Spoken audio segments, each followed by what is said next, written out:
श्री सरस्वती मैया की जय, श्री कृष्णचंद्र भगवान की जय। देखिए, आज हम पुंसवन कार्य पर या पुंसवन संस्कार पर चर्चा करेंगे। पुंसवन संस्कार पर सामवेद में आया है, पुमान सौमित्रा वरुणो पुमान सावश्वी नावुभो पुमान अग्निश्च वायुश्च पुमान गर्भस्तवोदरे। मित्रा वरुण नामक दोनों देवता पुरुष हैं, अश्विनी कुमार नामक दोनों देवता पुरुष हैं और अश्विनी वायु ये दोनों भी पुरुष हैं। तुम्हारे गर्भ में भी पुरुष का आविर्भाव हुआ है। पुमान अग्निः पुमान इंद्रः पुमान देवो बृहस्पति पुमान संपुत्रम विंदस्व तम पुमानु जायताम। जैसे पहले श्लोक में आया है कि तुम्हारे गर्भ में भी पुरुष का आविर्भाव हुआ है। दूसरे में आया है, अग्नि देवता भी पुरुष हैं और देवराज इंद्र भी पुरुष हैं, देवताओं का गुरु बृहस्पति भी पुरुष हैं।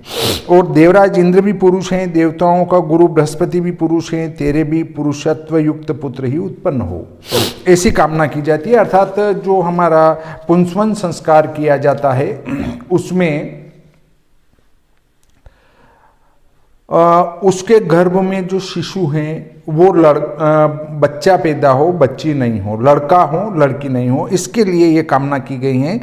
पुंसवन संस्कार में पढ़े जाने वाले उपरोक्त सामवेद के मंत्रों से स्पष्ट ज्ञात होता है कि यह संस्कार गर्भ से पुरुष संतान उत्पन्न हो, इस उद्देश्य की पूर्ति के लिए हैं। अतः पुंसवनम पुरास्यन्दत इति मासे द्वितीय तृतीय व पारस्कर गृह सूत्र के इस वचन के अनुसार यह संस्कार उस समय किया जाता है जबकि गर्भ 2 मास अथवा 3 मास का हो। दूसरे शब्दों में, जबकि गर्भ मांस का एक पिंड मात्र हो और उसमें स्त्री पुरुष विभेदक अंगों का प्रत्यक्ष प्रादुर्भाव नहीं हुआ होता है। शारीरिक विज्ञान के अनुसार तीसरे चौथे महीने के बाद ही गर्भाशय में शिशु के स्त्री पुरुष विभेदक अंगों का बनना प्रारंभ होता है।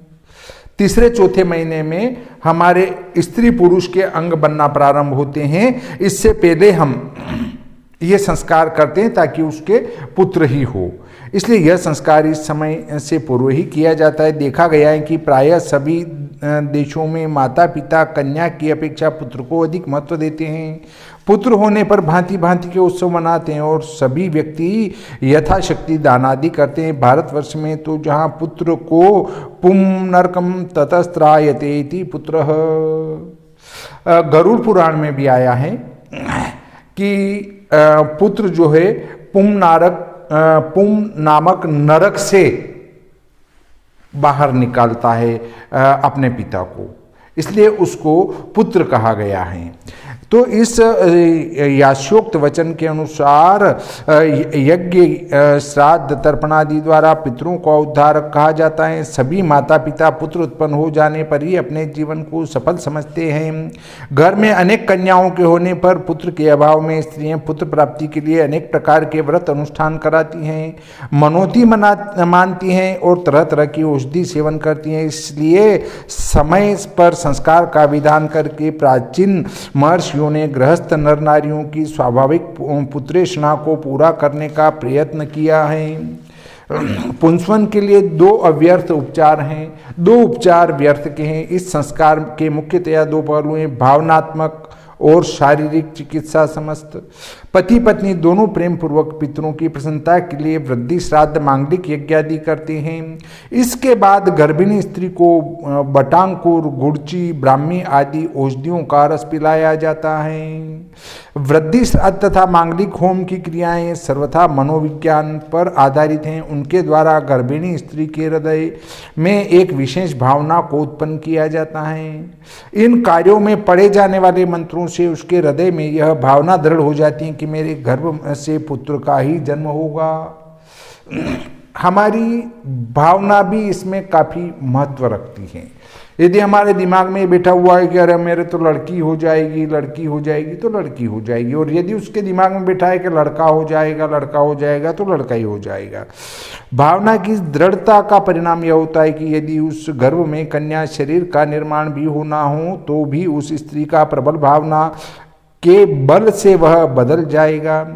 भावना, दृढ़ विश्वास या श्रद्धा में कितना बल है, इसके विवेचन करने की आवश्यकता नहीं। पीछे भावनावाद प्रकरण में हम इस काफी लिख चुके। विगत महायुद्ध में पराजित होते हुए राष्ट्रों ने सब स्थानों पर विजय का प्रतीक भी लगाकर और उससे जनता की गिरती हुई भावनाओं को पुनर्जीवित किस प्रकार युद्ध का पासा ही बदल दिया था, यह किसी से छिपा हुआ नहीं है। भगवान कृष्ण ने यो यश्रद्धः स एव सः कहकर मानव जीवन में श्रद्धा को सर्वोच्च स्थान प्रदान किया है। देखिए, भावना प्रधान होती है। यदि आप बाहर से 10 व्यक्ति एक सलाह कर लें कि हमें उस व्यक्ति को ये कहना है, एक आके कहेगा आज थोड़े उदास लग रहे हो, फिर दूसरा आया थोड़ी देर में वो कहेगा अरे क्या स्वास्थ्य खराब लगता है आपका, फिर तीसरा आया क्या कुछ बुखार वगैरह आ रहा है, क्या मुंह ऐसा लग रहा है आपका, फिर अगला आया क्यों नींद जैसा क्यों लग रहा है, कुछ स्वास्थ्य में गड़बड़ी है क्या। ऐसे अलग अलग आके कहेंगे क्यों आपको सोने जैसे लग रहे हो, आप सोने की इच्छा हो रही, कुछ स्वास्थ्य में गड़बड़ी है क्या। तो धीरे धीरे जब 10-12 व्यक्ति आके विभिन्न बातें कहेंगे तो उसके दिमाग में बैठ जाएगा मेरा तो स्वास्थ्य खराब है, और वो उसका स्वास्थ्य खराब हो जाएगा। यदि कोई महिला दिन भर बैठी रहे और वो दिमाग में ये सोचती रहे अरे मेरे तो कुछ हो गया है ना, कुछ स्वास्थ्य खराब है ना, तो उसका स्वास्थ्य खराब रहने लग जाएगा। और यदि वो महिला या वो पुरुष भी आ गया इसमें, यदि वो पुरुष बैठे नहीं रहे और दिमाग कहीं न कहीं लगा रहे, तो चाहे उनका स्वास्थ्य खराब है तो उस स्वास्थ्य खराब की तरफ ध्यान नहीं जाएगा और वो स्वास्थ्य खराब भी ठीक हो जाएगा। और यदि दिन भर वो ही सोचा करे स्वास्थ्य खराब है तो वो बढ़ता जाएगा खराब में। इसलिए भावनावाद पर आधारित वृद्धि योग तथा मंत्र पाठादि पुत्राभिलाषिनी स्त्री के लिए कितने उपयुक्त होंगे, यह पाठक स्वयं विचार कर सकते हैं। संस्कार का दूसरा कृत्य है औषधिपान। वनस्पति विज्ञान के अनुसार बटांकुर व्रण के लिए हितकारी, संधिकारक, रक्त पित्तनाशक तथा स्त्रियों के गुप्तांग के दोष को दूर करने वाली है। इसके सेवन से मासिक धर्म संबंधी दोषों का नाश होकर गर्भ को पर्याप्त शक्ति मिलती है। कुछ ग्रंथों में इस औषधियों में सोमलता का भी नाम मिलता है। सोमलता बल तथा वीर्य के लिए आश्चर्यकारी किंतु दुर्लभ औषधि है। प्राचीन समय में यज्ञादि मांगलिक कार्य में इसका उपयोग होता रहा है। सोमरस देवताओं का पवित्र ओजप्रद पेय था। इसका उपयोग पुत्र प्राप्ति के लिए किए जाने वाले यज्ञों में विशेष रूप से होता था, जिसका फल यह होता था कि यज्ञावशिष्ट प्रसाद के रूप में इस दिव्य औषधि का सेवन कर पति पत्नी सुंदर एवं पराक्रमी संतान उत्पन्न करते थे। संक्षेप में हम कह सकते हैं कि यदि संस्कार को विधिवत संपन्न किया जाए तो कोई संदेह नहीं कि पति पत्नी अपनी इच्छानुसार संतान उत्पन्न कर सकते हैं। दयानंद जी तथा तत्परवर्ती कुछ विचारकों ने वेद मंत्रों की शक्ति में तथा इन औषधियों में संदेह करते हुए इस संस्कार को पुरुषत्व अर्थात वीर्य लाभ के लिए किया जाने वाला पुरुष का संस्कार माना है, जबकि श्री मनु महाराज ने गर्भाद् भवेच्च पुंसुतेह पुंस्त्वस्य प्रतिपादनम अर्थात गर्भ के अंदर कन्या शरीर न बनकर पुत्र शरीर ही बने, यही पुंसवन संस्कार का फल है कहकर स्पष्ट रूप से गर्भस्थ जीव का संस्कार ही स्वीकार किया है। वैदिक धर्मी होने का दम भरने पर भी मंत्र शक्ति पर इतना अविश्वास कलियुगी ऋषित्व का प्रत्यक्ष नमूना है। देखिए ऐसा है कि सीमंतों हमारे यहाँ 16 संस्कार होते हैं और प्रत्येक संस्कार में एक छोटा यज्ञ किया जाता है, उसके बाद संस्कार को संपन्न किया जाता है। तो इनसे निश्चित ही एक संस्कारी पुत्र का जन्म होता है।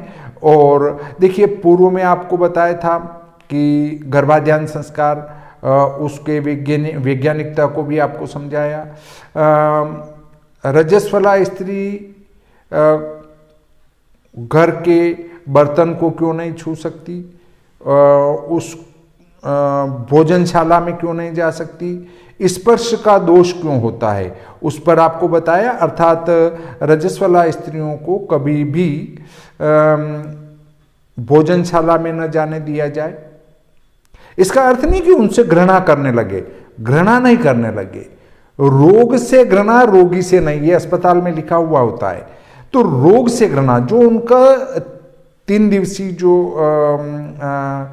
उनके तकलीफ होती, जो भी कह दें अपन, उस समय उससे घृणा है, न कि उस महिला से घृणा है। तो इनको किसी महिला के लिए अपमानजनक न मानकर अच्छी बात मानना चाहिए। और दूसरे शब्दों में ये कहें तो अगर एक माता बहन पूरे 1 महीने काम करती है, उसमें 3 दिन अगर उनको आराम मिल जाए तो कोई दिक्कत वाली बात नहीं है, क्योंकि उनके तो न संडे होता है न मंडे होता है, कुछ भी नहीं। वो तो रोजाना ही भोजन बनाना, घर का काम करना, वो तो करना ही पड़ता है। अब आप कहेंगे बहुत हमारे तो घर पे नौकर आते हैं साहब, तो नौकर आते हैं वो तो और भी गलत बात है। बनाने वाले आते हैं वो गलत बात है, क्योंकि आप घर पर बैठे बैठे स्वतः रोग का घर करेंगे और फिर एक्सरसाइज के लिए विभिन्न उपकरण लाके घर में लगाएंगे। तो उपकरण लगाने की बजाय तो अपना काम खुद करें और स्वास्थ्य को अच्छा भी रखें, और उपकरण लगाने की जरूरत ही नहीं है। दिन भर यदि आप घर का काम करती हैं तो अपने आप ही आपका व्यायाम हो जाता है। ऊपर चढ़ना, उतरना, धोना, कूटना, पीटना, बनाना, खाना, बर्तन साफ करना, इसमें ही। अब अगर आप भोजन दूसरे से बनवाते हैं तो उसके जो विचार हैं वैसे आपके घर के सदस्य होते जाएंगे। अगर वो कह रहे हैं अरे ये पता नहीं कब ये होगा ना, मुझे तो इनका फंद काट के जाना है, वो विचार जैसा करेगी वैसे विचारवान आपके घर के सदस्य हो जाएंगे। इसके बाद यदि आपके जूठे बर्तन कोई दूसरा साफ करेगा तो आपके पुण्य का दशांश का भागी तो वो स्वतः हो जाएगा, 10वां पुण्य तो वो लेता जाएगा बिना किसी कार्य के। शास्त्र में जो लिखा है उसमें लोगों ने विभिन्न प्रकार की घृणा फैला दी है। बाकी जो शास्त्र की व्यवस्था इतनी सुंदर है कि यदि उसको पढ़ा जाए तो लगेगा कि वास्तव में ऐसी घृणा जैसी कोई बात थी ही नहीं। देखिए, एक अच्छा सेवक अपने मालिक के पुण्य के दशांश भाग का अधिकारी होता है। अगर वो ईमानदारी से अपने मालिक की सेवा कर रहा है तो उसने जो पुण्य किया है मालिक ने, उसके 10वें भाग का वो स्वतः अधिकारी हो जाता है। एक तो वो वेतन भी लेगा और वेतन के साथ वो आपका पुण्य भी ले जाएगा। इसलिए माता बहनों को चाहिए कि खुद भोजन बनाएं, एक्सरसाइज अपने आप हो जाएगी, अपने बर्तन खुद साफ करें, अपने घर के पुण्य का लाभ खुद कमाएं। इस प्रकार आज का ये प्रकरण यहीं समाप्त होता है। श्री सरस्वती मैया की जय, श्री कृष्णचंद्र भगवान की जय।